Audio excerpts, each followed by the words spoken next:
बड़ी मिन्नतों के बाद कुंदनपुर जंगल के राजा भानु प्रताप के बेटे रघुवीर की पत्नी ने एक बेटी को जन्म दिया। उस दिन कुंदनपुर जंगल में सदियों में एक चमत्कार हुआ। रघुवीर की वो सुंदर बेटी कुछ अनोखी शक्तियां लेकर पैदा हुई और जब चाहे अपनी इच्छा से किसी का भी रूप धारण कर सकती थी। लेकिन रघुवीर अपनी बेटी गौरी की इन चमत्कारी शक्तियों को लेकर बड़ा परेशान था। एक दिन रघुवीर ने अपने पिता से कहा, पिताजी, बड़ी मिन्नतों के बाद हमारे घर में कोई संतान हुई है, लेकिन मेरी बेटी की ये शक्तियाँ मेरी परेशानी का कारण बन गई हैं। गौरी अभी बहुत छोटी है, कहीं इसकी ये शक्तियाँ इसके जीवन के लिए खतरा ना बन जाएं। बेटा रघुवीर, तुम बिल्कुल सही कह रहे हो। मुझे भी गौरी की बहुत चिंता होती है। इस समस्या का एक ही समाधान है, तुम इसे कल ही लेकर हमारे कुलगुरु पुजारी के पास जाओ, वो जरूर तुम्हें इसका कोई न कोई समाधान अवश्य बताएंगे। अपने पिता के कहने पर रघुवीर अगले ही दिन अपनी बेटी गौरी को लेकर अपने कुलगुरु के पास गया और रघुवीर ने अपने कुलगुरु को गौरी की उन चमत्कारी शक्तियों के बारे में बताया। रघुवीर, अगर ऐसी बात है तो मैं तुम्हारी इस परेशानी का अभी निवारण कर देता हूँ। कुलगुरु अपनी विद्या से गौरी के अंदर से उसकी सारी शक्तियां निकाल लेता है और उन शक्तियों को एक मणि के अंदर कैद करके उस मणि को गौरी के सर में छिपा देता है। रघुवीर, अब गौरी की ये शक्तियां तभी वापस आएंगी जब कोई उन शक्तियों को इसके बारे में याद दिलाएगा। अब तुम बेफिक्र होकर अपने घर जा सकते हो। रघुवीर अपने परेशानी के समाधान से बहुत खुश था और वो अपनी बेटी को लेकर घर वापस लौट रहा था कि तभी अचानक रास्ते में उसके साथ एक हादसा हो जाता है। नदी में भयंकर बाढ़ आने से लकड़ी का पुल टूटकर बिखर जाता है और रघुवीर तेज बहाव के साथ नदी में बह जाता है।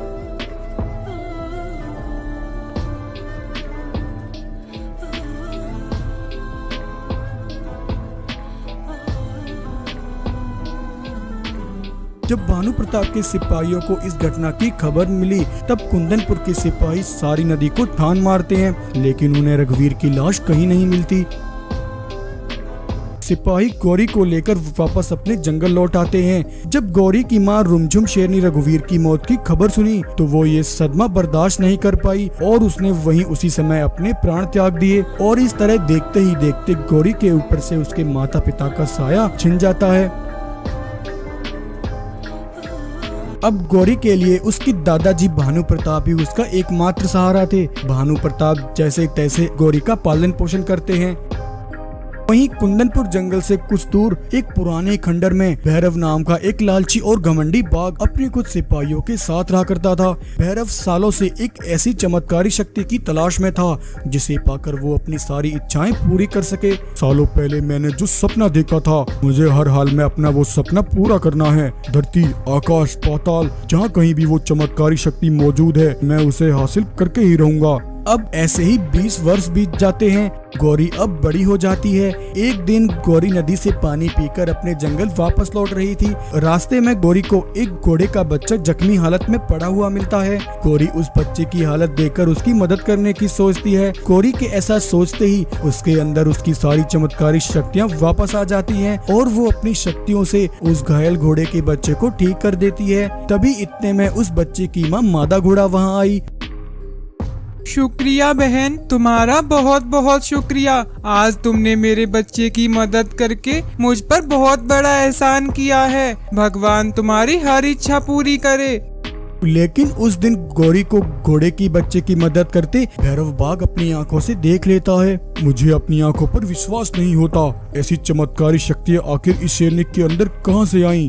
तभी भैरव को अपना वो सपना याद आता है। इसका मतलब ये वही शक्तियाँ हैं जिनकी तलाश मुझे सालों से है। मुझे इस शेरनी को कैसे भी करके अपने कब्जे में लेना होगा। ऐसा सोचकर भैरव एक नकली शेर की खाल ओढ़कर गौरी के पास जाता है। शेरनी, मेरी मदद करो, मैंने 2 दिन से कुछ भी नहीं खाया, मुझे खाने के लिए भोजन चाहिए। गौरी उस शेर की बात सुनकर गुफा के अंदर खाना लेने जाती है और अंदर से भोजन लेकर आती है। तभी गौरी को देखकर भैरव अपने ऊपर से शेर की नकली खाल उतार देता है।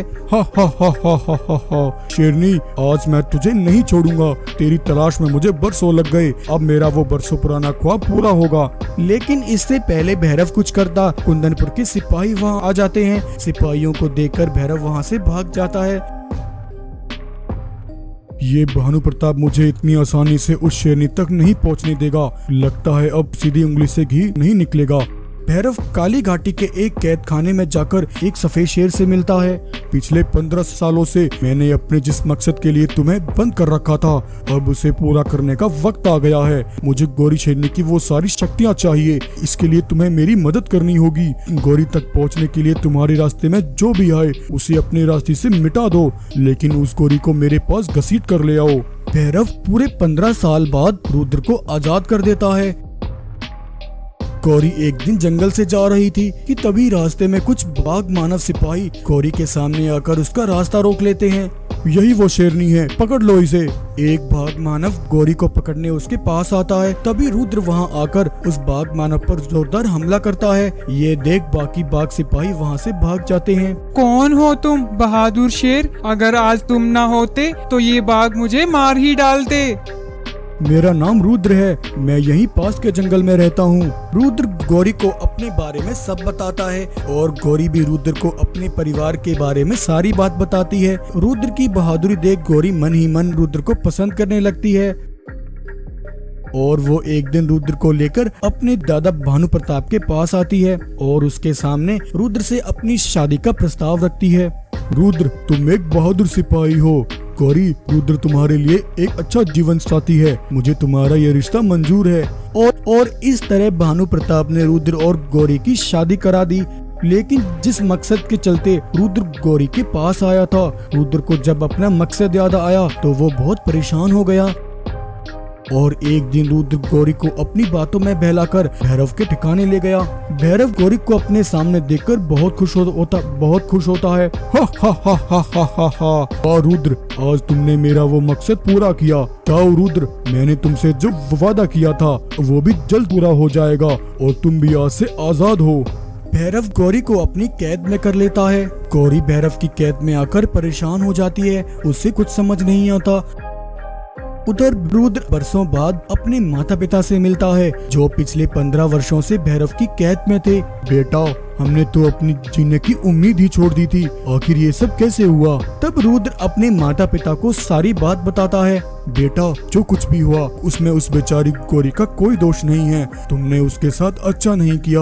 वो जालिम भैरव न जाने अब उसके साथ क्या करेगा। बेटा, अगर गौरी को कुछ हुआ तो तुम अपने आप को कभी माफ नहीं कर पाओगे। जाओ बेटा और गौरी को बचा लो। ये सुनकर रुद्र तेजी से भागता है और भागता हुआ भैरव के पास आकर उस पर जोरदार हमला कर देता है और भैरव को वहीं खून में नहला देता है। रुद्र गौरी को भैरव की कैद से आजाद कराकर अपने माता पिता के पास ले आता है और उसे सब बताता है कि किस तरह उसने मजबूर होकर गौरी को भैरव के हवाले किया था।